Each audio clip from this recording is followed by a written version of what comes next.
OP said, "This is the part that has my head spinning the most. He clearly feels it's inappropriate behavior, but not when he does it to me. And then thinks I'll feel sorry for him. It's actually insane. It makes me worry about his mental health that he doesn't see how batshit this logic is and mine. If I if I were my friend seeking advice, I would be having some words with me." Commenter 2 criticizes you for making your pregnancy about yourself. Did I fucking read that correctly? Not the asshole, and I seriously hope this is just a brain fart on his part and not part of a pattern of how he treats you and your feelings. That OP responded with, "The first part made me LOL. Also LOLing because it's totally a pattern." Okay, now to the update, November 12th, 2025. Well, it's been almost a year since I ghosted everyone on my original post. I was overwhelmed, to say the least, by the responses. I still think about the situation often, and now that some time has passed, I wanted to reflect and update anyone who's curious. For some quick notes, number 1, my post was not karma farming, and everything I described actually happened. Like a few of you guessed, it's the kind of thing that happens pretty often with my partner. I'll admit I was fairly sure I wasn't the asshole, but I was genuinely questioning reality. I guess I was looking for validation that I wasn't crazy. Number 2, I gave birth to my beautiful baby girl in early August. The birth itself was mildly traumatic, but that's a whole other story. She's the best baby ever, tied, of course, with my first, who's equally awesome. And number 3, guys, I think I might be in an abusive relationship. LOL, no shit, right? But honestly, I didn't recognize it as abuse at the time. So many of you reached out with resources about narcissists and other forms of abuse, and I was deep in denial that it could be happening to me. Now that I've learned more about what it looks and feels like, I'm not so sure anymore. Our relationship is not happy, and parenting with this man is exhausting. I'm doing what I can to preserve the relationship and protect my kids, but I truly don't know how this story ends. I have a therapist that I see when I can afford it. We go to couples counseling when it's logistically possible, and I'm slowly working towards being self-sufficient in case it's not safe to stay. Anyone got leads on online employment for sociology grads? I'm being intentionally vague because I'm a real person going through this in real time, doing my best for myself and my incredible children. Please remember that. I'm deeply grateful to anyone who helped me realize that I'm allowed to ask for help. In some ways, I'm doing better than ever. My confidence is slowly building back up, for one thing, but honestly, life with this man is miserable right now. At least I can laugh about it, kind of. A lot of people in the original comments condemned me for having children with him. Trust me, I beat myself up for that almost every single day, but at the time, I didn't know. Maybe some of you haven't had much personal experience with abusive relationships or toxic people. Believe it or not, I'm not just some bumbling idiot who decided to make everyone's life miserable and let some guy walk all over me. I met a man who, by all appearances, was my perfect match, and it really felt that way for years and years into our relationship. Then things changed. Abusers are good at what they do. If it were always obvious, you wouldn't see it happening so often, and it wouldn't destroy so many people's lives the way it does. I still love him very much.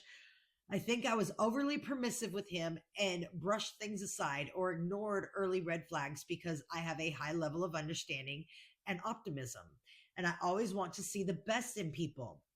Sometimes, obviously, to my detriment. Just the kind of person who makes a perfect abuse victim, you say.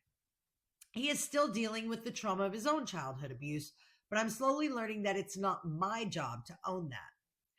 But that's enough. That's none of your business. What I'm trying to say is that people in relationships are complex, and it would all be a little easier if we looked out for each other with love and support. Don't fall into the typical Reddit black and white thinking, touch grass, as they say. To everyone who reached out with kindness or empathy, thank you. You helped me start to see myself and my situation more clearly. I still have a long and hard road to walk on, but it might have taken me years to get to this point on my own, so I truly appreciate you. Sending a little DM or leaving a little comment probably took you all of 15 seconds, but I want you to know that it had a profound impact on me that will hopefully lead to positive change. That kindness is rippling and radiating, baby. Keep doing what you're doing. Relevant comments. Commenter 1. I remember you.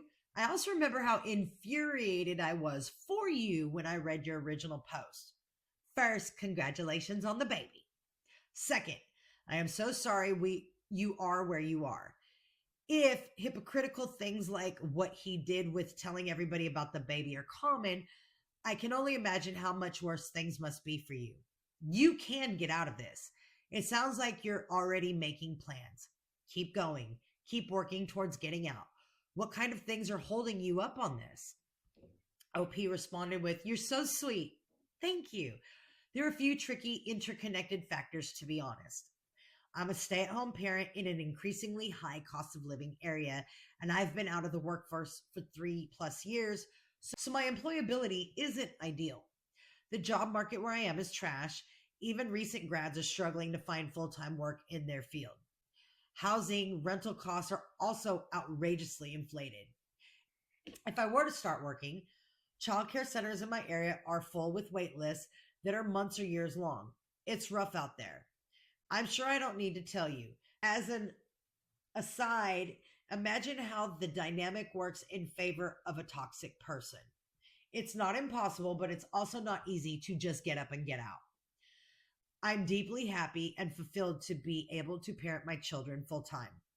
It's what I always dreamed of, and in a way, for the time being, it helps me shield my kids and keep an eye on things while I work on preserving my relationship with my husband, or deciding whether I want to preserve it. Now that my baby is getting a little more predictable, I'm looking into ways to increase my employability and income potential in case I end up needing to support us alone. Happy to answer any more questions you have. Commenter 2. At least in my state, the state hires stay-at-home moms looking to re-enter into the workforce. See how your state hires. Maybe it uses a civil service list. See what kind of jobs for which you are qualified. Social work, for example, with your state's Department of Labor, Office of Family Services, Department of Education, Mental Health, Addiction Services, offices for people with developmental diseases, Department of Health, etc. The pay isn't ever great, but the benefits are usually unparalleled, as is the work-life balance. OP said that would be so excellent. Love the concept. I'm in Canada and don't know of any such hiring practices, but I can access career counselors who might know more than I do. Commenter 3. No, I'm skipping that. The next commenter said, okay, so for jobs, go over to the subreddit Hiring Cafe. Then for your situation, Google domestic exit plan.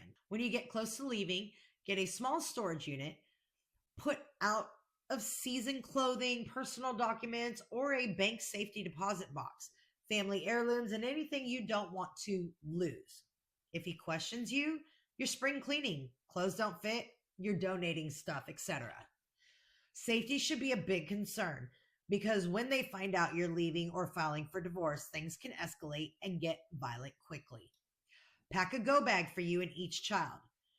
Backpack with some clothing, a favorite toy, meds, a spare car key for you, and put it under a bed, a friend's home, a locker at the bus station. That way, if things go sideways unexpectedly, you can run. Stay safe and good luck. OP responded with, thank you. I've been putting together an exit plan like this with my therapist just in case, but I have no immediate intention of following through with it yet.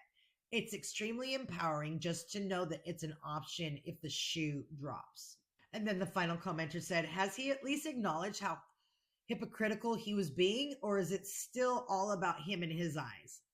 OP said, no, he never acknowledged it. Water under the bridge is